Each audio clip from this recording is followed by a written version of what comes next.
I never imagined that a routine trip abroad would turn into a full-blown neighborhood war. As I stepped off the plane, jet-lagged and exhausted, my mind was on one thing, home.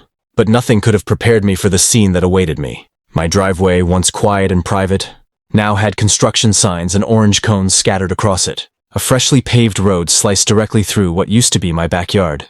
I blinked, certain my eyes were deceiving me. And then I saw her, Karen, perched on a folding chair with a smug grin, clipboard in hand, barking orders to workers as if she owned the land. Karen had become the neighborhood's self-appointed enforcer, a symbol of the Homeowners Association's newfound audacity. She had orchestrated this road without a single word to me while I was abroad.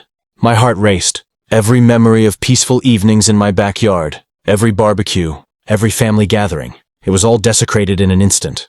I walked slowly toward the edge of my property, where the asphalt met the grass, a line now permanently drawn between my rights and the HOA's ambition. I overheard snippets of conversation. "It's finally done," one worker said. "They won't be able to fight this now," another replied. That was when I realized this wasn't just about a road. This was a calculated move to push me out, a silent assertion of power. I remembered all the warnings from neighbors who had dealt with Karen before. Their eyes had carried the same mix of fear and resignation I now felt. But something inside me snapped. I wasn't going to be intimidated by a road, a clipboard, or a Karen-fueled HOA. I needed a plan, a strategy, that would not only reclaim my property but expose the audacity of their scheme to everyone involved. This was the first day of what would become a strategic battle, a confrontation I hadn't asked for, yet one I was determined to win. The road they built through my backyard was more than concrete. It was a challenge, a dare, and I intended to answer it in ways Karen and the HOA could never anticipate. Before I could even start dismantling their plans, I needed to assess the situation, document everything, and figure out the weak points in their strategy. Every misstep Karen had made while orchestrating this perfect plan became my advantage. And little did they know, their road was going to be the road to their own embarrassment. When I woke up the next morning, the shock of the previous day had hardened into determination. The sun hadn't even risen yet, but I was already outside with a flashlight, camera in hand, documenting every inch of the unauthorized road that cut through my backyard. The cool air bit at my skin, yet anger kept me warm. Every photo I took was another nail in the HOA's coffin. I zoomed in on the property markers they clearly ignored. I took close-ups of the construction equipment still sitting on my land. And most importantly, I captured the blatant trespassing signs they had arrogantly torn down to make room for their asphalt. By 7 a.m., Karen emerged from her house wearing her usual pastel cardigan, the official uniform of neighborhood tyranny. She strutted toward me, chin up, armed with her eternal weapon, a clipboard thick with printed documents she assumed would intimidate me. "Well," she said with a tight smile, "I see you discovered our improvement project. The community voted. The road stays." I didn't respond. I simply kept filming her, letting the silence press against her confidence. Her smile twitched. "You can't film me," she snapped. "HOA policy." I raised an eyebrow. "On my land, really?" For the first time, she hesitated. A small, almost invisible crack appeared in her authority, and that was all I needed. Once she stormed off, I went straight to the county records office. The clerk, a helpful older man, pulled my property file and frowned the moment he saw the map.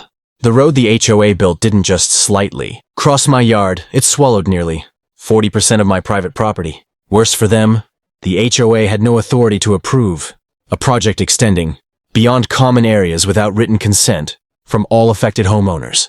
Consent I never gave. He printed the relevant documents for me, shaking his head.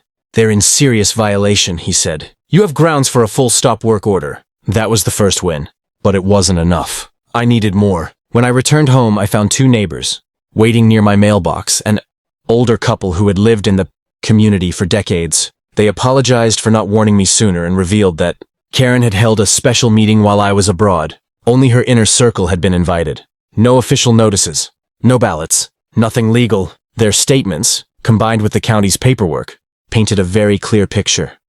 Karen's perfect plan had been built on lies, backroom deals, and forged procedures.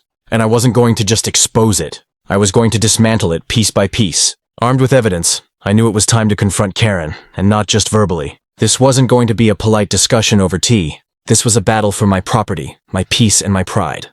I carefully organized everything I had collected: photographs, property maps, official county documents, and statements from neighbors. Every single piece of evidence pointed to one undeniable truth. The HOA, led by Karen, had overstepped their authority, violated my property rights, and assumed I would never return. I returned to my backyard that afternoon, where the asphalt glistened under the late sun like a silent testament to their arrogance. Karen, spotting me from across the street, waved her clipboard as if it were a weapon. I stayed calm, let her theatrics play out. She started shouting, drawing attention from passers-by, insisting that the road was for the community's benefit, and that I should just let it be. I smiled and held up my stack of evidence. Her confident expression faltered. "Where did you get that?" she asked, her voice tight with disbelief. I calmly explained each document, each violation, and each eyewitness account from neighbors who had reluctantly supported her scheme. Her eyes darted back and forth, searching for allies. But everyone was watching me now. The power dynamic had shifted. Then came the subtle cracks. Karen began mumbling, trying to justify her actions with half-truths and procedural errors. Her tone wavered, and I realized something critical. She had never expected to face resistance. She assumed I'd return exhausted, maybe intimidated, and allow her road to stand unchallenged. But her entire plan was collapsing under the weight of undeniable facts. The neighborhood, which had quietly observed Karen's rise, began murmuring among themselves. People peeked from windows, walked by pretending to water plants, or stopped to watch the verbal showdown. The sense of community tension I had imagined was real, and it was tipping in my favor. By the evening, Karen had retreated, clipboard clutched like a lifeline, while I continued documenting the situation for legal purposes. Her arrogance had blinded her to the obvious. The more she tried to assert dominance, the weaker her position became. My return, my evidence, and my resolve had exposed her overreach. This confrontation was only the beginning. The HOA might attempt to regroup, but now the entire community could see their leader's hubris. Karen was no longer untouchable, and the road she had built illegally through my backyard was a ticking time bomb, waiting for legal enforcement. The next morning, I woke up early, fueled by a mix of anticipation and satisfaction.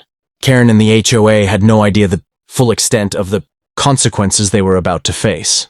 I had spent the night reviewing legal strategies, drafting formal complaints, and contacting the county enforcement office. Every misstep they made, from the unauthorized construction to falsified meeting notes, was meticulously documented. Their arrogance had become their own undoing. By mid-morning, the county inspectors arrived. They walked the property, examined the construction, and compared it against official land records. The crew, who had previously followed Karen's orders unquestioningly, now looked uneasy as they realized they had participated in an illegal project. Karen tried to interject, waving her clipboard, but the inspectors ignored her protests. They were focused, professional, and unswayed by her theatrics. When the report was finalized, the verdict was clear. The road violated multiple property and zoning regulations. A stop work order was issued immediately, and Karen was instructed to halt any further construction on my land. The county also notified the HOA that they were liable for fines and required to remove the unauthorized road at their expense. I watched as the first signs of panic appeared on Karen's face. Her confident strut was replaced by hurried gestures, whispered phone calls, and increasingly frantic attempts to rally her inner circle. But this time, no one listened. The neighbors who had once feared her authority now smiled knowingly, some even offering discreet support. The entire community had seen the truth. Karen's schemes were not invincible. Within days, the asphalt was torn up, construction equipment removed, and my backyard restored to its original state. The familiar scent of fresh grass replaced the faint smell of tar. It was more than just physical restoration. It was symbolic. Karen's audacity had been dismantled, and the message was clear. Property rights and fairness could not be overridden by arrogance or manipulation. As I stood in my backyard, sunlight filtering through the trees, I realized that this victory was about more than reclaiming land. It was about standing up, gathering evidence, and refusing to let intimidation dictate outcomes. Karen had underestimated me. The community had underestimated the power of truth, and the HOA had underestimated accountability. In the end, the road they built through my backyard became a lesson, not just for Karen, but for everyone watching. Integrity, evidence, and persistence can triumph over audacity and manipulation. My return didn't just ruin their plans, it restored justice and reminded everyone that no one, not even a self-appointed queen like Karen, is above the rules. The road is gone, the backyard is mine, and the neighborhood knows the truth. If you enjoyed this story, make sure to like the video, comment your thoughts, and subscribe for more wild HOA and Karen dramas. Your support keeps these stories coming.